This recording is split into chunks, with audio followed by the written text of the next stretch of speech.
Meaning of Illinois. Illinois. Illinois. Illinois.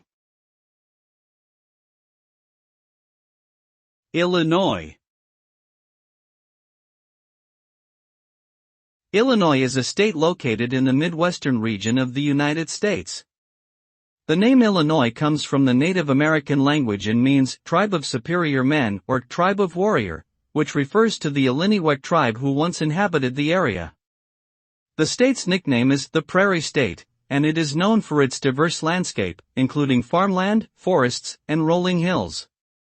Illinois is also famous for its major metropolitan areas like Chicago, the Willis Tower, and Navy Pier, which attract millions of tourists every year.